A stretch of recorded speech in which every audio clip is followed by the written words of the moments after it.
Traditional gym culture is based on a simple story. To achieve a specific result, find someone who's done it and train like them. Because the people held up as role models were often objectively big and strong. Most lifters in most gyms used some combination of bodybuilding and powerlifting techniques. The idea was, if you wanted to get bigger, you had to get stronger. And if you wanted to get stronger, you had to get bigger. And you wouldn't achieve either goal without lifting some really heavy weights. The proof? Well, it worked for this guy. You know him by Arnold Schwarzenegger. In quotations, it worked for this guy is a seductive argument. We get that. But is that simple story the whole story? Does getting bigger and or stronger require bending a bar or reaching the deep end of the dumbbell rack? Put another way, what's the ideal load for achieving maximum strength? What's the ideal load for increasing muscle size? We'll find out. My name is Jeremy Colon, and this is The Dark Side of Fitness, episode 11. Before we get to the study, let me explain what load means. Informally, load just means the amount of weight on the bar or the amount of resistance selected. In research, it's sometimes used as a shorthand for intensity of load, which means the percentage of an individual's 1 rep max, 1 RM, used for any given exercise. So let's dive into the study. Thousands of studies have tried to answer those basic questions, but when they do, one issue frequently arises. Let's say the researchers wanted to compare two different combinations of sets and reps to see which works better to increase strength and or size. So they divided the participants into two groups. Both groups used the same exercises, but one does 4 sets of 5 reps, while the other does 4 sets of 10. Even though they're doing the same number of sets, the volume load is completely different. Volume load, for those that don't know, is sets times reps times weight. It is a measure of the total work performed for any given exercise. So the participants who used higher reps end up doing more total work. That is, they lift more total weight, which almost certainly affects the results.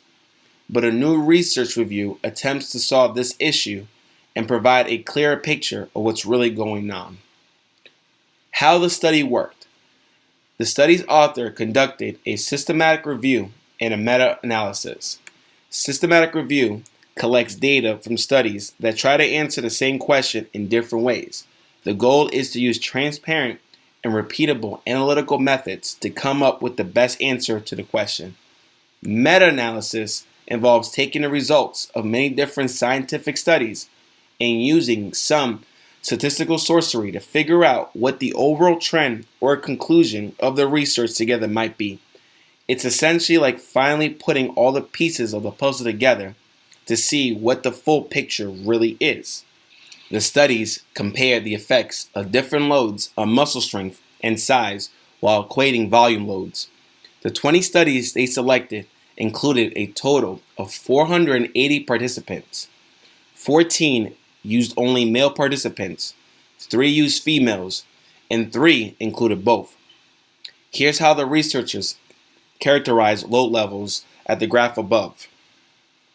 What the study found. Strength. To one's surprise, heavy loads increased 1 rep max strength more than light or moderate loads. And moderate loads, as you expect, increased strength more than light weights.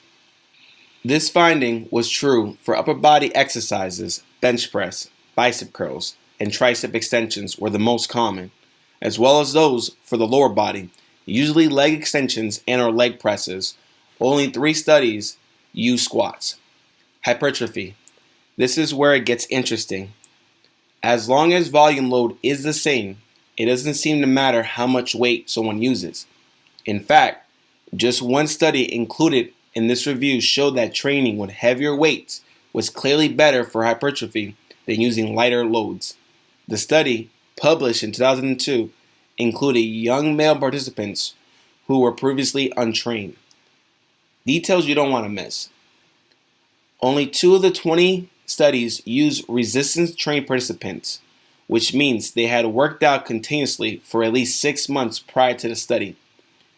It matters because, all things equal, someone who's new to the weight room will almost always build more muscle than someone who's been lifting consistently. Same with a former lifter who stopped, or someone who's never trained with any plan or purpose. They'll respond better because they're farther from their genetic limits and have more adaptations to make. That also applies to strength gains, at least for complete beginners in the first few weeks or months of training. Their strength will increase rapidly as their muscles learn to coordinate movements and recruit motor units. One more detail worth noting. The studies in this review use relatively short training programs. Only one exceeded 12 weeks. It lasted a full year, while one was just over 4 weeks long. If you're a personal trainer or a fitness coach offering training to your clients, you know how much change can happen in the first few weeks. Even an experienced lifter will probably see gains in strength and muscle development by virtue of the fact your program changes up their routine. Novel changes should lead to new adaptations. The longer a program goes, however, the harder those gains will become, especially as the client gets closer to their genetic limits. Here are some coaching takeaways.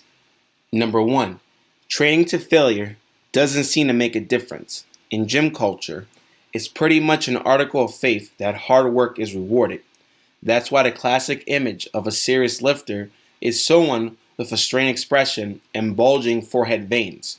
No one denies that it takes some effort to get bigger, stronger, and or leaner, but at least in the studies included in this review, pushing yourself to squeeze out every possible repetition and every set didn't significantly improve outcomes. That's especially true for maximum strength. We're not training to failure with heavy loads produce superior results. Number 2, how light is too light?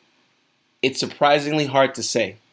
Several studies have shown that training with low loads, as little as 30% of 1 rep max, can build muscle as well as heavier weights as long as load volume is equated.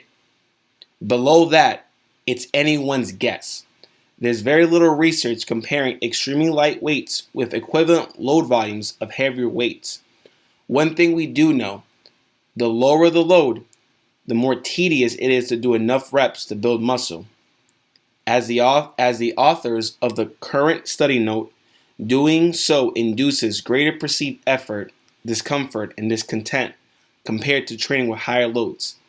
But other than that, Mrs. Lincoln, how was the play? When people feel uncomfortable and frustrated with their workouts, they aren't likely to continue for long.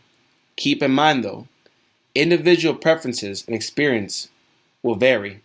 So despite the author's note, stay open to the idea that some may enjoy doing more reps with lighter weights. Number 3, traditional gym culture definitely got some things right. Let's return to where we started, with those old school lifters in their dungeon-like gyms. Most of their trainings would have been in what we now call the hypertrophy range, 8 to 15 reps per set with about 60 to 80% of their 1 rep max. Among the benefits of doing the majority of your strength training with moderate weights, increase or maintain strength, increase or maintain muscle mass, enhance or maintain performance in many sports or recreation activities, conduct relatively efficient training sessions long enough to feel as if you got in a good workout, but not so long that you get frustrated or bored. More subjectively, training with moderate weights allows you to feel like a lifter. Your muscles feel full and tight when you leave the gym.